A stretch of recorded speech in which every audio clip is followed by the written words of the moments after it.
Alors nous, ce qu'on fait de manière générale, c'est de promouvoir les artistes et le secteur culturel en général, c'est-à-dire les artistes et tous ceux qui travaillent avec les artistes, parce qu'il faut savoir qu'un artiste n'évolue pas tout seul, il y a tout un corps de métier qui l'entoure et qui interagit avec. Depuis quelques années, on a Isart Gallery qui œuvre énormément dans cette valorisation des artistes en art visuel. Cet accompagnement est très important pour un artiste, surtout les artistes en herbe, parce qu'avancer tout seul dans un pays où déjà on est autodidacte, on n'a pas été formé dans les règles de l'art et où il n'y a pas non plus un réel accompagnement en termes de réglementation. Il y a déjà des cours de dessin par exemple ou d'art plastique qui existent, mais pas concrètement d'école des beaux-arts. Ce qui s'est passé, c'est à cause de la politique.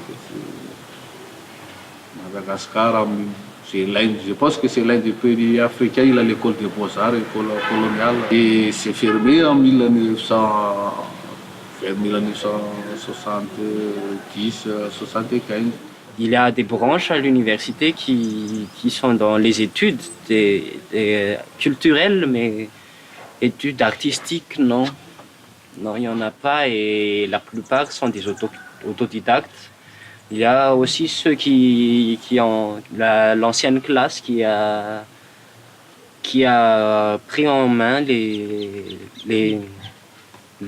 ceux qui sont là en ce moment et c'est ça, je crois. Et il y a des cours, mais c'est des cours de base, mais ça n'enseigne pas la démarche, ça n'enseigne pas l'histoire de l'art, ça n'enseigne pas beaucoup de choses. Est-ce qu'il y a par exemple aussi un plan à l'université d'implémenter un programme des beaux-arts, par exemple? Parce que je comprends qu'il y a la médiation culturelle, mais il n'y a pas une académie des beaux-arts. Pour l'instant, non. Et pourtant, la faculté des lettres et sciences humaines, là en ce moment, ouvre des masters en art. Donc en fait, c'était la faculté des lettres et sciences humaines au départ. Là, il devient art, lettres et sciences humaines. Mais en termes d'art, c'est surtout le travail de promotion artistique, on va dire, mais pas la formation artistique elle-même. Donc pour l'instant, en tout cas pas à notre connaissance, hein, on n'a pas d'école. Vous pensez qu'il y aurait de l'intérêt s'il y avait un cours comme ça? Effectivement, oui. Madagascar regorge de talent, de créativité et aussi de matière, parce qu'il y a de la matière à exploiter à Madagascar. Mais il n'y a pas cet accompagnement-là. On peut être créatif, mais on a besoin d'être accompagné techniquement. On peut voir la beauté, la richesse des matières qui existent autour de nous, mais quand on ne sait pas comment exploiter, il faut quand même bien un départ pour ça. Et là, il y a un manque quand même palpable. Il y a quelques structures, des petites structures comme le CGM ou l'Alliance qui font des cours, mais proprement parler de l'art contemporain, il n'y en a pas vraiment. Les Alliances françaises, c'est une association franco-malgache. Il a son rôle aussi dans le développement culturel parce que c'est ça la diffusion de l'art et de la culture. Franco-malgache, c'est plutôt français. C'est pour ça l'Alliance française. Mais l'Alliance française au niveau culturel, je pense que ce n'est pas dans toutes les alliances françaises les salles d'exposition ou un endroit pour montrer le travail d'artistes locaux. Il était promouvoir l'art dans les pays parce que c'est leur objectif aussi ça. Je pense qu'ils peuvent faire quelque chose un peu plus avancé au niveau structure, infrastructure, au niveau accueil. Est-ce que tu pourrais survivre comme artiste maintenant à Madagascar, faisant justement bande dessinée, tes toiles, ta musique? Oui, c'est possible, mais ça va être vraiment dur. Il faut que je sois, parce qu'il faut que je sois en même temps mon manager, Ça, je peux le faire, mais ça va me prendre un temps fou. Je ne pourrai pas manger parce que je ne dormirai pas. Ça. Et à part mon métier là-bas, je suis illustrateur, peintre et graphiste musicien. Je suis en freelance, je fais des livres illustrés et tout ça. Et tu fais de l'argent aussi de ton... Je fais de l'argent, mais ça va et ça vient. C'est très aléatoire. Des fois, il y a ça, des fois, il y a ça. Se chercher un contrat, c'est vraiment difficile. Sauf pour ici à Mada, sauf si je vais chercher outre-mer. Par exemple, j'ai déjà travaillé avec Reporters sans frontières et tout ça.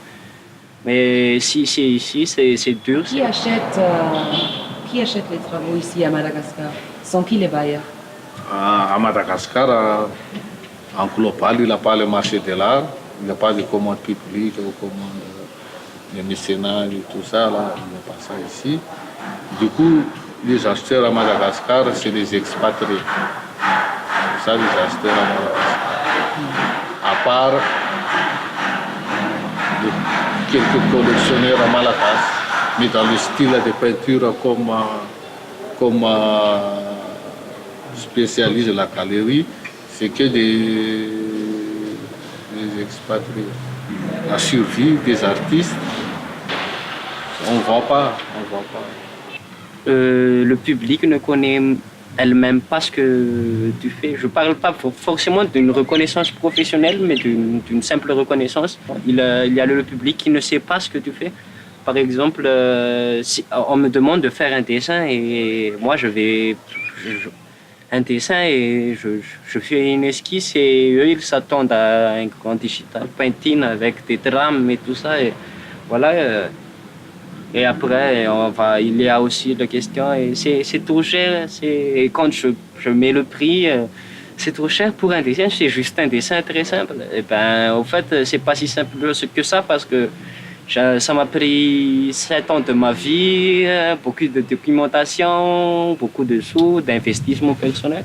C'est pour ça qu'il y a personne qui ne reconnaît ça. Tu parles des gens malgaches maintenant ou des touristes? Non, le public malgache, c'est à peu c'est le public qui ignore la valeur ici et le public qui ignore la valeur de l'art ici, c'est la majorité. Et les mots, c'est qu'on a un statut d'artiste, mais qui n'est pas applicable parce qu'il y a des défaillances au niveau de la loi.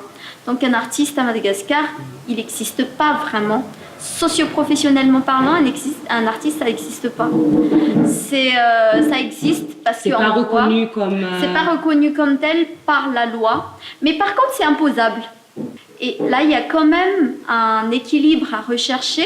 Un artiste, même s'il produit, il y a de l'investissement dans sa production, il travaille pour le développement du pays et en même temps, il contribue en termes d'impôts, mais à côté, en revanche, il n'a pas la protection sociale dont tout travailleur bénéficie. Il n'y a pas de congé payé. C'est pas comme en France où il y a les statuts d'intermittent du spectacle et tout ça. Donc c'est là que ça se complique un petit peu au niveau du statut des artistes à Madagascar. Déjà, tu commences à faire des trucs et déjà l'État te demande des frics. Et puis on est toujours underground pour des trucs qu'on fait ou qu'on fait. C'est comme un dealer qui se cache toujours pour vendre des trucs. Donc je fais ça, j'amène toujours mes fringues sur mon sac et je vends aux gens que je connais, surtout et mes amis. Et puis il y a un homme qui m'a poussé à ouvrir un petit couloir pour vendre les t-shirts. On n'a pas réussi sans être unis. Donc il faut se réunir pour avoir quelque chose de bien. C'est ça la force des artistes ici,